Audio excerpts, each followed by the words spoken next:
ಸ್ನೇಹಿತರೆ, ಎಲ್ಲರಿಗೂ ನಮಸ್ಕಾರ.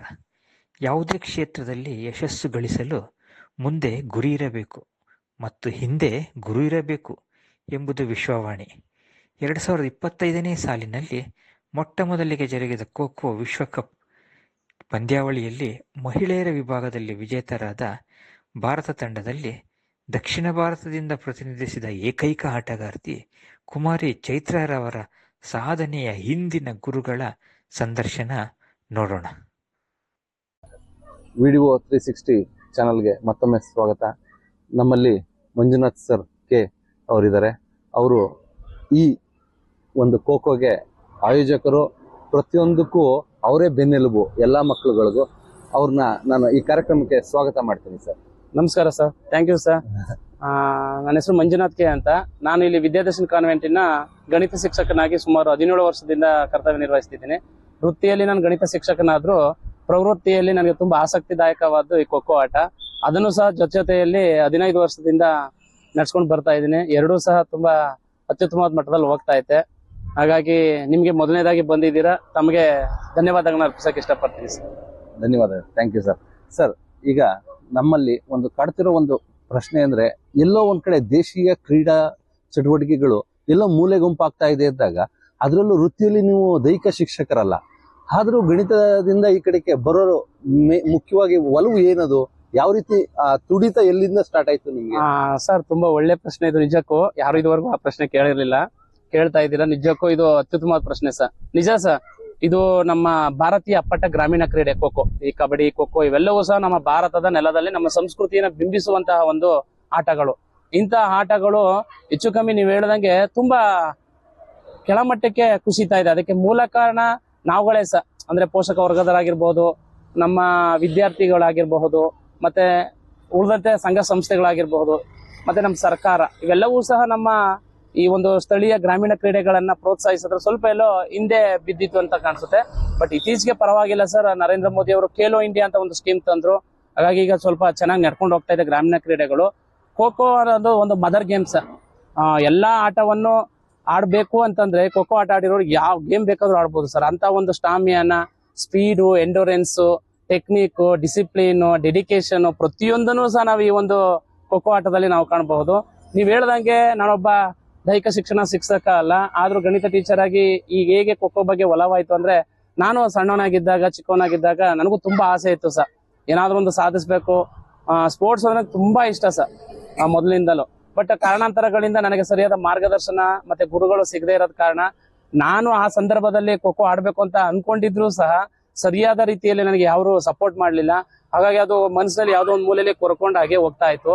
ನಾನು 2008 ನಾನು ಇಲ್ಲಿ ಗಣಿತ ಶಿಕ್ಷಕನಾಗಿ ಈ ಒಂದು ಶಾಲೆಗೆ ಬರ್ತೀನಿ.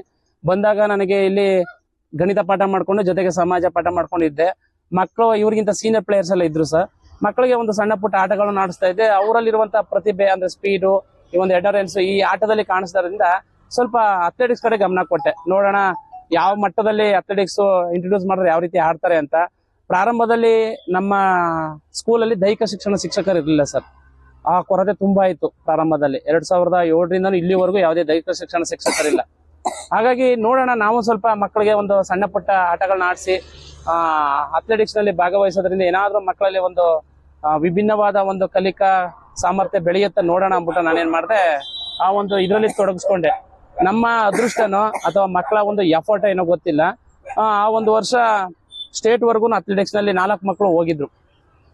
ಮಂಗಳೂರಿನಲ್ಲಿ ಗ್ರಾಮೀಣ ಕ್ರೀಡಾಕೂಟ ಅಂತ ನಡೀತು. ಅದರಲ್ಲೂ ಸಹ ನಮ್ಮ ಮಕ್ಕಳು ಹೋಗಿದ್ರು. ಅಲ್ಲಿ ಜಸ್ಟ್ ಪಾರ್ಟಿಸಿಪೇಷನ್ ಆಯ್ತು. ನಮ್ಮ ಶಾಲೆಯಲ್ಲೂ ಸಹ ಒಂದು ಗುಂಪು ಚಟುವಟಿಕೆ, ಗುಂಪು ಆಟವನ್ನ ಆಡ್ಸೋಣ ಅಂದ್ಬಿಟ್ಟು ನನಗೆ ಮನಸ್ಸಲ್ಲಿ ಒಂದು ಉಪಾಯ ಹೊಳೆಯುತ್ತೆ. ಹಾಗಾಗಿ ನನಗೆ ಖೋಖೋ ತುಂಬಾ ಇಷ್ಟವಾದ ಆಟ. ತುಂಬಾ ಅಂದ್ರೆ ನನ್ನ ಫೇವರೇಟ್ ಆಟ ಸರ್ ಇದು. ಹಾಗಾಗಿ ಖೋಖೋನೇ ನಮ್ಮ ಮಕ್ಕಳಿಗೆ ಹೇಳ್ಕೊಡೋಣ, ನೋಡೋಣ ಆ ಮಕ್ಕಳು ಕಲ್ತ್ರೆ ಸ್ವಲ್ಪ ಆಟದಲ್ಲಿ ಮುಂದುವರ್ಸೋಣ. ಇಲ್ಲಾಂದ್ರೆ ಅಟ್ಲೀಸ್ಟ್ ಆರೋಗ್ಯವನ್ನಾದ್ರೂ ಕೊಡಬಹುದು, ಸ್ವಲ್ಪ ಎಂಟರ್ಟೈನ್ಮೆಂಟ್ ಇರುತ್ತೆ. ಮಕ್ಕಳು ಈ ಆಟದಲ್ಲಿ ತೊಡಗಿಸೋದ್ರಿಂದ ಓದಿನಲ್ಲಿಯೂ ಸಹ ಮುಂದೆ ಬರ್ತಾರೆ. ಈ ಎಲ್ಲಾ ಕಾನ್ಸೆಪ್ಟ್ ಇಟ್ಕೊಂಡು ನಾನು 2008-09ನೇ ಸಾಲಿನಲ್ಲಿ ಕೆಲವು ಮಕ್ಕಳನ್ನ ಸೇರಿಸ್ಕೊಂಡು, ನಮ್ಗೆ 10 ಮಕ್ಕಳು ಸಿಗ್ತಾರೆ. ಆ 10 ಮಕ್ಕಳನ್ನ ಸೇರಿಸ್ಕೊಂಡು ಒಂದು ಟೀಮ್ ಅನ್ನ ಕಟ್ತೀನಿ. ಆ 2009ರಲ್ಲಿ ಅಂತ ಸಕ್ಸಸ್ ಕಾಣಕ್ ಆಗ್ಲಿಲ್ಲ ಸರ್. ಒಂದ್ ಲೆವೆಲ್ ವರ್ಗೆ ಹೋಗ್ತೀವಿ, ವಾಪಸ್ ಬರ್ತೀವಿ. ಇನ್ನು ನಮಗೆ ಸೂಕ್ತವಾದ ತರಬೇತಿ ಮತ್ತೆ ಪ್ರಾಕ್ಟೀಸ್ ಬೇಕಾಗುತ್ತೆ. ಮಕ್ಕಳಿಗೆ ಹೇಳ್ತೀವಿ ಮತ್ತಷ್ಟು ಚೆನ್ನಾಗಿ ತರಬೇತಿಯನ್ನು ಪಡ್ಕೊಂಡು ಹೆಚ್ಚಿಗೆ ಎಫರ್ಟ್ ಅನ್ನು ಹಾಕೊಂಡು ಇನ್ನೂ ಅತ್ಯುತ್ತಮವಾದ ರೀತಿಯಲ್ಲಿ ಪ್ರಿಪರೇಷನ್ ಮಾಡ್ಕೊಂಡು ಹೋಗೋಣ ಅಂದ್ಬಿಟ್ಟು ಪ್ಲಾನ್ ಮಾಡ್ಕೊಂಡು 2010ರಲ್ಲಿ ಸಂಪೂರ್ಣವಾದ ರೀತಿಯಲ್ಲಿ ಎಲ್ಲ ತಯಾರಿ ಮಾಡ್ಕೊಂಡು ನಾವು ಡಿಪಾರ್ಟ್ಮೆಂಟ್ ಸ್ಪೋರ್ಟ್ಸ್ ನಡೀತೆ ಸಾರ್ವಜನಿಕ ಶಿಕ್ಷಣ ಇಲಾಖೆದು ಅಲ್ಲಿ ಹೋಗ್ತೀವಿ ಸರ್. 2010ರಲ್ಲಿ ನಾವು ಒಂದು ಹೋಬಳಿಯಿಂದ ತಾಲೂಕಿಂದ ಡಿಸ್ಟಿಕ್ ಇಂದ ಡಿವಿಷನ್ಗೆ ಹೋಗ್ತೀವಿ, ಡಿವಿಷನ್ ಅಲ್ಲೂ ಗೆಲ್ತೀವಿ, ಸ್ಟೇಟ್ ಲೆವೆಲ್ ಹೋಗ್ತೀವಿ, ಅಲ್ಲೂ ಸಹ ಗೆದ್ದು ರಾಷ್ಟ್ರ ಮಟ್ಟಕ್ಕೆ ನಮ್ಮ ಮಕ್ಕಳು ಆಯ್ಕೆ ಆಗ್ತಾರೆ 7 ಜನ. ಅಲ್ಲಿ ಮಧ್ಯದಲ್ಲಿ ಈಗ ತಾಲೂಕಿಂದ ಪ್ರತಿಯೊಂದು ಗ್ರಾಮದಿಂದ ಮೇಲೆ ಬಂದ್ರಿ ಅಂತ ಹೇಳಿದ್ರಲ್ಲ, ಆಗ ಬೇರೆ ದೈಹಿಕ ಶಿಕ್ಷಕರು ಯಾರು ಒಬ್ರು ನಿಮ್ನ ಸಾಮಾನ್ಯವಾಗಿ ಕಾಲ್ ಎಳೆದು ಉಂಟಾ, ನಾವು ದೈಹಿಕ ಶಿಕ್ಷಕರಾಗಿ ನಾವೇ ಇವ್ರನ್ನ ತರಬೇತಿ ಕೊಡಿಕ್ ಆಗ್ತಾ ಇಲ್ಲ ಅಂತದ್ರಲ್ಲಿ ಟೆಕ್ನಿಕಲ್ ಆಗಿ ಇವ್ರು ಬಂದು ಅದನ್ನ ವಿವರಿಸಬಹುದಾ? ಸಾಮಾನ್ಯವಾಗಿ ದೈಹಿಕ ಶಿಕ್ಷಣ ಶಿಕ್ಷಕರಿಂದ ನನಗೆ ಯಾವುದೇ ತರದ ತೊಂದರೆಗಳಾಗಲಿಲ್ಲ ಸರ್. ಮತ್ತು ಸಪೋರ್ಟ್ ಕೊಟ್ಟರು. ಅವ್ರ ಪಾಡ ಅವ್ರದ್ದೇನಿದೆ ಅವ್ರು ಚೆನ್ನಾಗಿ ಮಾಡ್ಕೊಂಡು ಬರ್ತಿದ್ರು. ಒಟ್ಟಲ್ಲಿ ಒಳ್ಳೆ ಕಾಂಪಿಟೇಷನ್ ಇತ್ತು ಸರ್. ಯಾಕಂದ್ರೆ ನಿಮ್ಗೆ ಚೆನ್ನಾಗಿ ಗೊತ್ತಿದ್ದು ಅವರು ದೈಹಿಕ ಶಿಕ್ಷಣ ಶಿಕ್ಷಕರು ಈ ಒಂದು ಆಟದಲ್ಲಿ ಪಳಗಿರ್ತಾರೆ, ಎಲ್ಲ ಟೆಕ್ನಿಕ್ ಗೊತ್ತಿರುತ್ತೆ. ಬಟ್ ನಾನು ಹೇಳಿದ್ನಲ್ಲ ಸರ್, ಹಿಂದಿನ ವರ್ಷ ನಾವು ಸೋಲನ ಅನುಭವಿಸ್ಕೊಂಡು ಬಂದಿರ್ತೀವಿ ಆ ಒಂದು ತಂಡಗಳ ಮೇಲೆ. ಹಾಗಾಗಿ ನಾವು ಅವ್ರಿಗಿಂತ ಚೆನ್ನಾಗಿ ಪ್ರಾಕ್ಟೀಸ್ ಮಾಡೋಣ ಅನ್ಕೊಂಡು ಚೆನ್ನಾಗಿ ತರಬೇತಿನ ತಗೊಂಡು ಮಕ್ಕಳಲ್ಲಿ ಚೆನ್ನಾಗಿ ಪ್ರಾಕ್ಟೀಸ್ ಮಾಡಿಸಿ ಹೆಚ್ಚು ಕಮ್ಮಿ ಸ್ಪೋರ್ಟ್ಸ್ ಅಂತ ಬಂದಾಗ ನಾವು ಸಮ್ಮರ್ ಕ್ಯಾಂಪ್ ಮಾಡ್ಕೊಂಡು ಏಪ್ರಿಲ್ ಮೇ ತಿಂಗಳಲ್ಲಿ 2010 ಹಿಂದೆ ವರ್ಷದಲ್ಲಿ ಏಪ್ರಿಲ್ ಮೇಲಿ ನಾವು ಸಮ್ಮರ್ ಕ್ಯಾಂಪ್ ಮಾಡ್ಕೊಳ್ತೀವಿ. ಅದರಿಂದ ನಮ್ಗೆ ಸ್ವಲ್ಪ ಅದರಿಂದ ಸಕ್ಸಸ್ ಆಗುತ್ತೆ. ಚೆನ್ನಾಗಿ ಪ್ರಾಕ್ಟೀಸ್ ಮಾಡ್ಕೊಂಡು ಟೀಮ್ ಮಾಡ್ಕೊಂಡು ಹೋಗ್ತೀವಿ.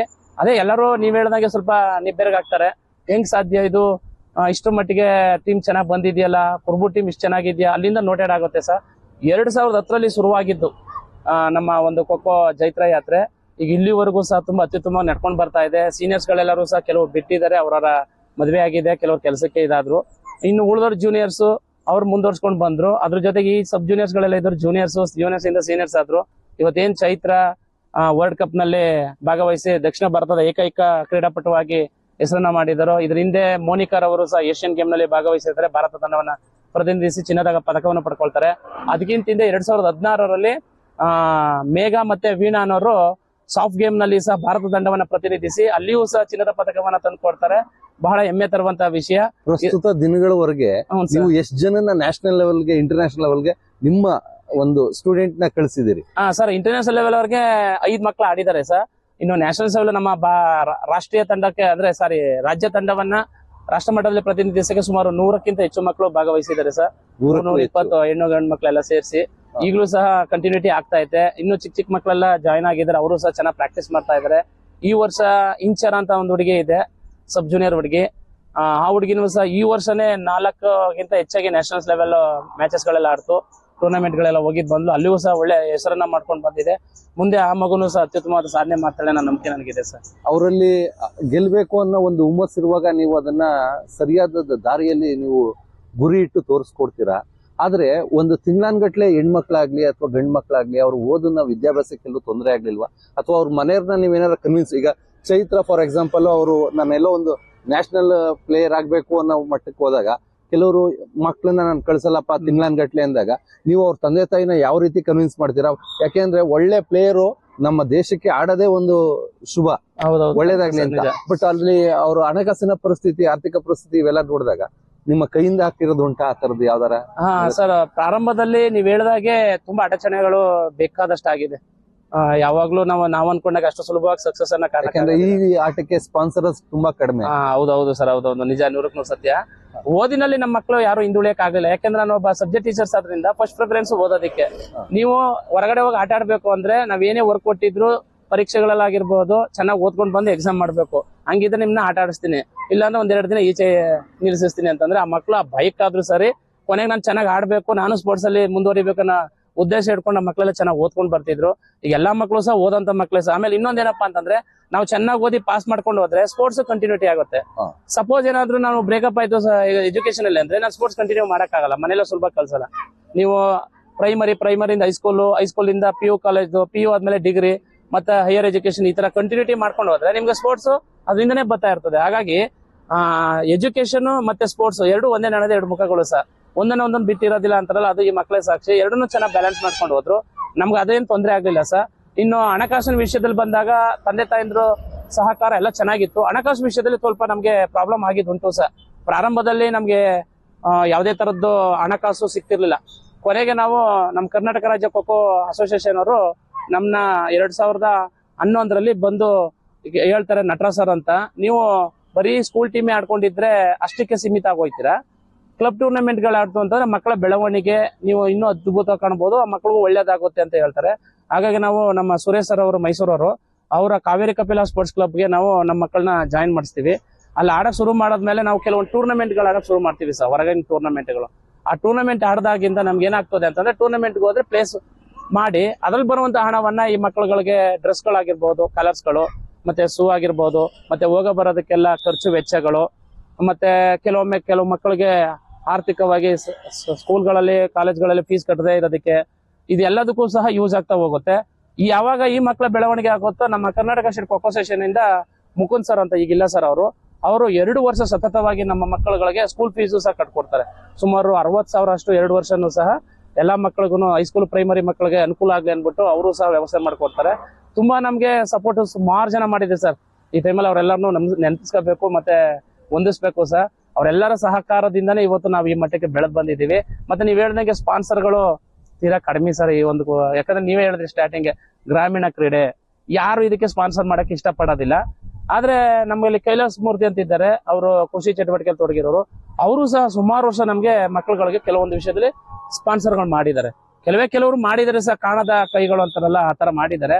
ಅದು ಬಿಟ್ರೆ ದೊಡ್ಡ ಮಟ್ಟಕ್ಕೆ ಯಾರು ಅಂತಹ ಒಂದು ದೊಡ್ಡ ಉತ್ಸಾಹ ಕೊಡೋ ರೀತಿಯಲ್ಲಿ ಯಾರು ಸ್ಪಾನ್ಸರ್ ಮಾಡಿಲ್ಲ. ಮುಂದಿನ ದಿನಗಳೇನಾದ್ರು ಆ ತರ ಮಾಡ್ತು ಅಂತಂದ್ರೆ ನಮ್ಮ ಮಕ್ಕಳು ಇನ್ನೂ ಉನ್ನತವಾದ ಮಟ್ಟಕ್ಕೆ ಹೋಗ್ತಾರೆ. ಈ ಮಕ್ಕಳು ಓದು ಚಟುವಟಿಕೆಗಳಲ್ಲಿ ಮುಂದಿದ್ದು ಕ್ರೀಡಾ ಚಟುವಟಿಕೆಗಳಲ್ಲೂ ಮುಂದಿದ್ದಾಗ ಅವ್ರ ಪೋಷಕರು ತಣ್ಣೀರು ಹರಿಸಿದುಂಟಾ?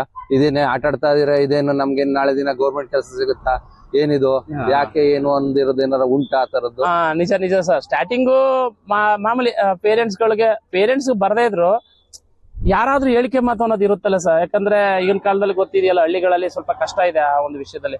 ಹೆಣ್ಮಕ್ಳು ಏನು ಕಳಿಸ್ಬೇಕು, ಚಡ್ಡಿ ಹಾಕೊಂಡು ಅವರೆಲ್ಲ ಅಲ್ಲಿ ಆಟ ಆಡ್ತಿರ್ತಾರೆ. ಈಗ ಅವೆಲ್ಲ ಬೇಕಾ? ಆಮೇಲೆ ಓದೋದ್ರಲ್ಲಿ ಹಿಂದೆ ಆಗ್ಬಹುದು, ಚೆನ್ನಾಗಿ ಓದ್ಕೊಂಡಿರ್ಲಿ ಬೇಡ ಅನ್ನೋ ರೀತಿಯಲ್ಲಿ ಕೆಲವರು ಆಡಿದ್ದು ಉಂಟು. ಪೇರೆಂಟ್ಸ್ಗಳು ನಮ್ಮ ಹತ್ರ ಬಂದು ಹೇಳಿದ್ದು ಉಂಟು.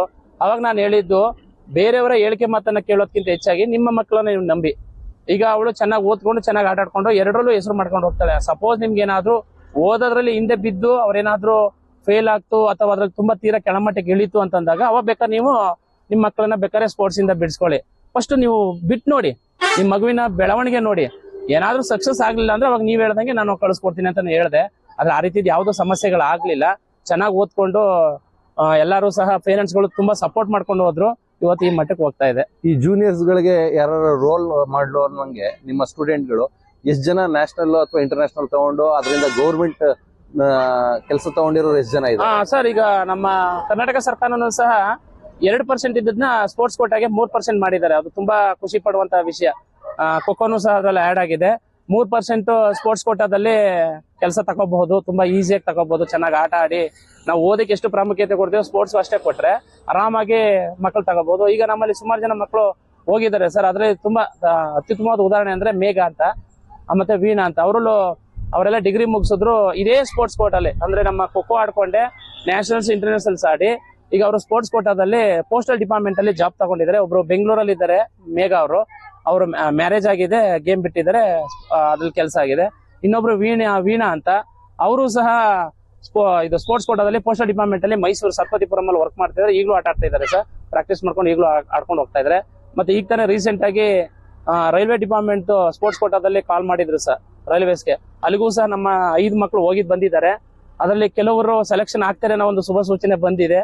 ಒಟ್ಟಲ್ಲಿ ಹಂತವಾಗಿ ಎಲ್ಲಾ ಮಕ್ಕಳು ಸಹ ಒಂದು ಒಳ್ಳೆ ಅತ್ಯುತ್ತಮವಾದ ಸಾಧನೆ ಮಾಡೋದ್ರ ಜೊತೆಗೆ ಜೀವನವನ್ನ ಕೊಂಡ್ಕೊಂಡು ಕೆಲವರಿಗೆ ಮಾದರಿಯಾಗಿರೋ ರೀತಿಲಿ ಆಗ್ತಾ ಇದ್ದಾರೆ. ಇದನ್ನ ನೋಡಿ ಇನ್ನು ಕೆಲವರು ಏನ್ ಮಾಡ್ತಾ ಇದಾರೆ ಅಂದ್ರೆ ಈ ಒಂದು ವಿಷಯಕ್ಕೆ ಮನಸ್ಸೋತು ತಾವು ಸಹ ಅದೇ ರೀತಿ ಹೋಗ್ಬೇಕು ಅನ್ಕೊಂಡು ಅವರು ಚೆನ್ನಾಗಿ ಓದ್ಕೊಂಡು ಪ್ರಾಕ್ಟೀಸ್ ಮಾಡ್ಕೊಂಡು ಜೊತೆಗೆ ಹೋಗ್ತಾ ಇದ್ದಾರೆ ಸರ್. ಖಂಡಿತ ಇಷ್ಟೊಂದು ಮಾಹಿತಿ ನಮ್ಗೆ ತಿಳಿಸೋದಕ್ಕೆ ನಿಜಕ್ಕೂ ತುಂಬ ಹೃದಯ ಧನ್ಯವಾದಗಳನ್ನ ಅರ್ಪಿಸ್ತೀನಿ. ಧನ್ಯವಾದಗಳು sir. Thank you sir. Thank you.